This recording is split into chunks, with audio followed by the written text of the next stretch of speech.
धर्मक्षेत्रे कुरुक्षेत्रे समवेतायुत्सव मामकाः पांडवश्चैव किम कुर्वत Sanjay.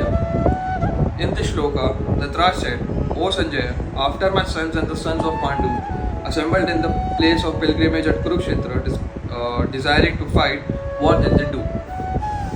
Hello and welcome to the Melodies of God. हमारे सनातन धर्म में सबसे बड़े दो जो ग्रंथ हैं वो है रामायण और महाभारत। महाभारत में इतने बड़े ग्रंथ का जो सबसे इम्पोर्टेंट सेक्शन है वो है कृष्ण और अर्जुन का संवाद कुरुक्षेत्र के युद्ध भूमि पे, and that is the Bhagavad Gita.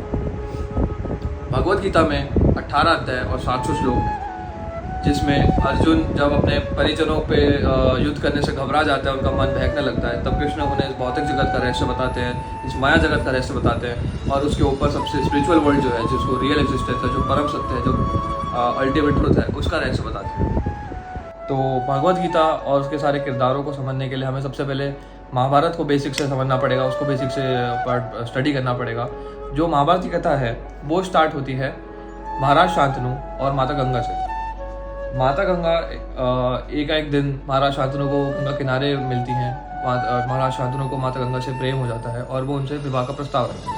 माता गंगा उस प्रस्ताव को स्वीकार कर लेती हैं, परंतु वो कुछ शर्तें रखती हैं, जिसमें से पहली शर्त ये होती है कि विवाह पश्चात माता गंगा अपने संतानों के साथ जो भी करना चाहे, जैसे करना चाहे, वो उनका जैसे पालन पोषण करना चाहे, वो अपने इच्छा अनुसार करेंगी, और महाराज शांतनु उन्हें बीच में टोकेंगे नहीं या रोकेंगे नहीं। तो महाराज शांतनु उसे स्वीकार कर लेते हैं और उनका विवाह हो जाता है। विवाह पश्चात महाराज शांतनु की जो पहली संतान होती है, माता गंगा उसे ले जाती है और गंगा में बहा देती है।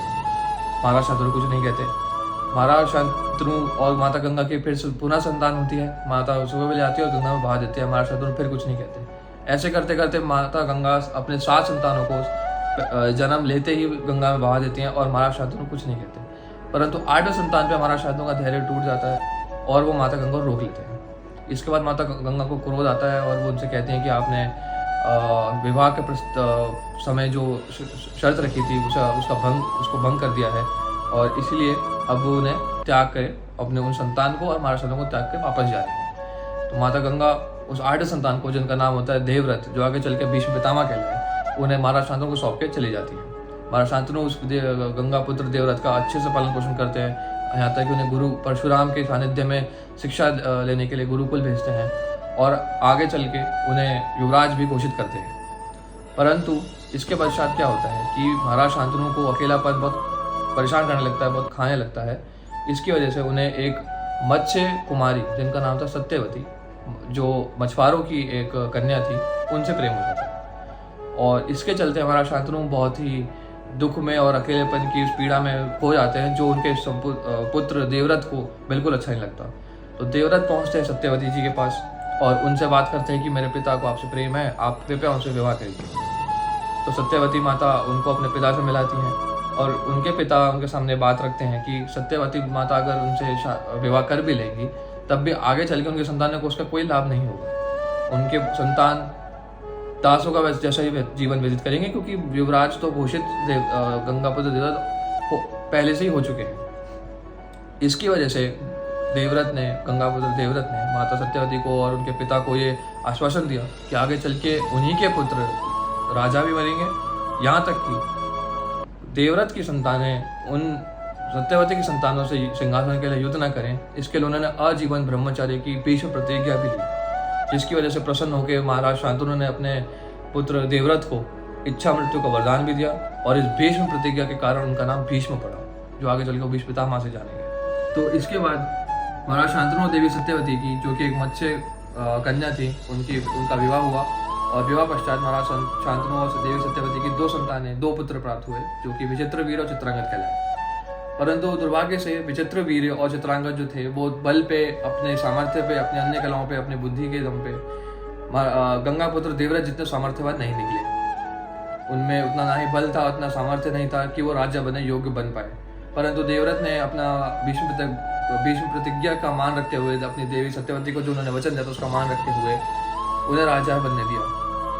जब समय आया इनके विवाह का, इनके स्वयंवर का, तब समकालीन काशी नरेश ने अपनी तीनों कन्या अंबा, अंबिका, अंबालिका का स्वयंवर रचाया, परंतु वो हस्तिनापुर निमंत्रण देना भूल गए, या यूं कहिए उन्होंने हस्तिनापुर निमंत्रण नहीं भेजा, जिसकी वजह से भीष्म पितामह को अत्यंत क्रोध आया और वो हस्तिनापुर का या हस्तिनापुर नरेश का नेतृत्व करते हुए काशी नरेश की सभा में पहुंचे, जहाँ उन तीनों कन्याओं का स्वयंवर चल रहा था। वहां जाकर उन्होंने सभी राजाओं को चुनौती दी, अपने सामर्थ्य के दम पर उनको हराया और तीनों कन्याओं को अपने साथ लेकर हस्तिनापुर वापस आए। परंतु देवी अम्बा जो थी, उन्होंने उज्जैन नरेश शाल को अपना पहले से ही पति मान लिया था, इसलिए भीष्म पितामह ने उन्हें वापस जाने के लिए दिया और अंबिका और अंबालिका की विवाह चित्रांगद और विचित्रवीर से करवा दिया। इसके बाद विचित्रवीर और चित्रांगद का दुर्भाग्य से निधन हो गया, संतान प्राप्ति से पहले ही, जिसके बाद देवी सत्यवती ने वेदव्यास मुनि को याद किया और वेदव्यास मुनि की कृपा से अंबिका और अंबालिका को और उनकी किसी एक दासी को 3 संतानों की प्राप्ति हुई, जो कहलाए पांडु, धृतराष्ट्र और विदुर। तो मैं आपको ले चलता हूँ दोबारा से उसी श्लोक पे जो इस वीडियो की शुरुआत हमने सुना था। धृतराष्ट्र कहते हैं, धर्म क्षेत्रे कुरुक्षेत्रे समवेता युयोत्सव मम काह पांडवे शैव किम कुरुतो संजय।